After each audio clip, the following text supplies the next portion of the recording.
Today's episode, we're going to talk about Christmas and Santa and whether or not Christians should celebrate.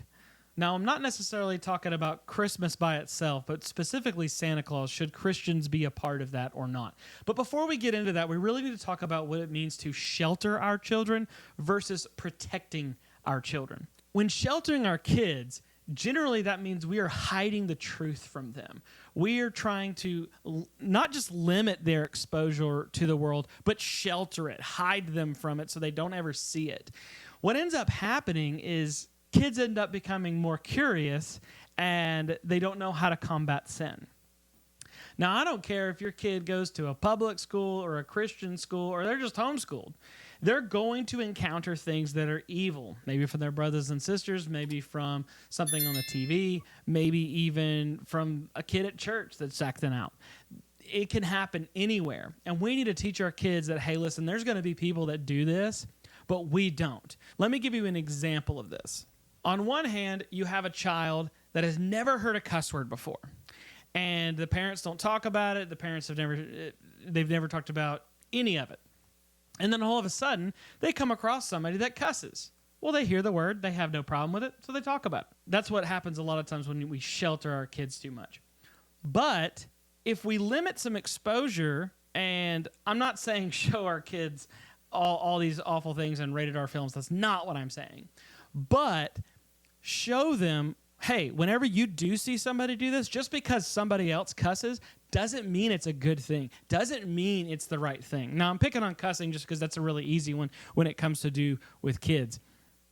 But whether you're watching a TV show and you're only allowing your kid to watch rated G, honestly, that's not enough. There's plenty of evil in rated G movies that we need to be careful of and protect our kids against it.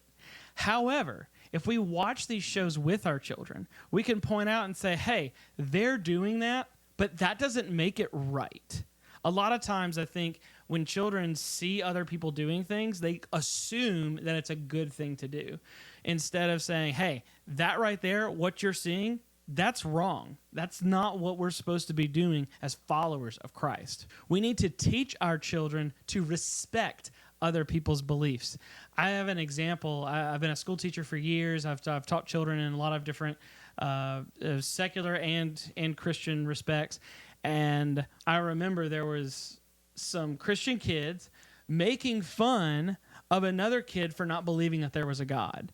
And they bullied him, which was absolutely wrong. And I, as the teacher, the individual that was in charge, I took the atheist side because those kids should not have shared that in such a way. I actually talked to the Christian kids later and I explained, hey, you don't want to force your beliefs on somebody. They're just not going to listen. You need to show them how much you care first. Make a relationship with them and then out of love, share them about Jesus. Not, you're stupid because you don't believe in Jesus. That's not right. Now, some people may see my view on protecting. They may take some absurd conclusions. So one of those is, it doesn't mean that we just expose our kids to whatever they want and they can do whatever they want. No, by no means.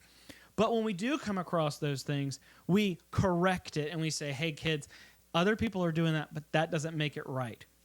Christianity isn't supposed to be this self-righteous endeavor where, hey, look at all the things that I'm doing right and you're doing all these things that are wrong. Instead, it's a humbling journey, and it's essential in distinguishing right from wrong.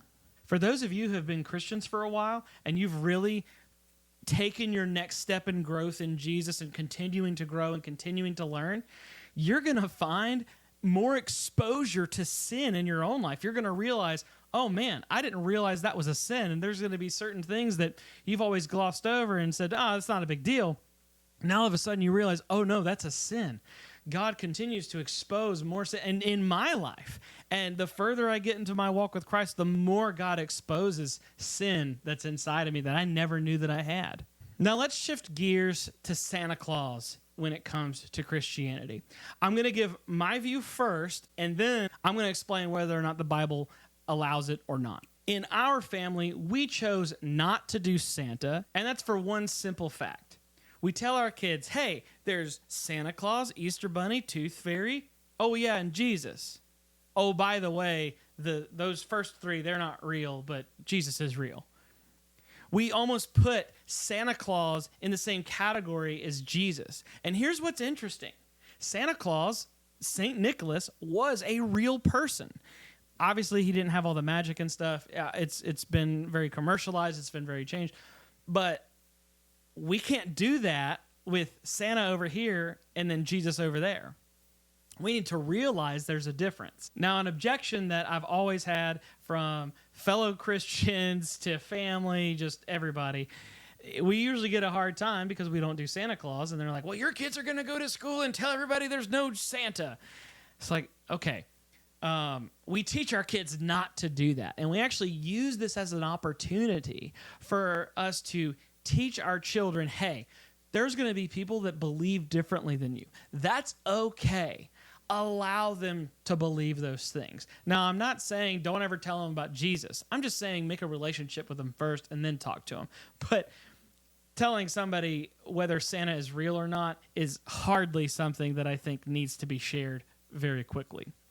Now, as far as biblically, there's obviously nothing in the Bible that talks about Santa Claus because that wasn't a thing. That was several hundred years later. Santa is fine as long as he stays in his lane. And that lane is entertainment. It's fun. It's fun to play that with your kids. It's fun to, hey, watching the TV show. I like to watch the new Santa Claus show with Tim Allen, with our kids. We watch that with them. Wait, you're a hypocrite because you tell them that we don't do Santa, and then you watch Santa on the screen. It's like, yes, I do. I also let my kids watch Lightning McQueen on Cars. Obviously, cars don't talk. My children understand that that's make-believe. It's entertainment. It's fun. The idea of Santa Claus is really fun, as long as it stays in its lane. The concept of Santa can be fun. Watching the shows can be fun. But we need to be careful that we're not showing up in greed.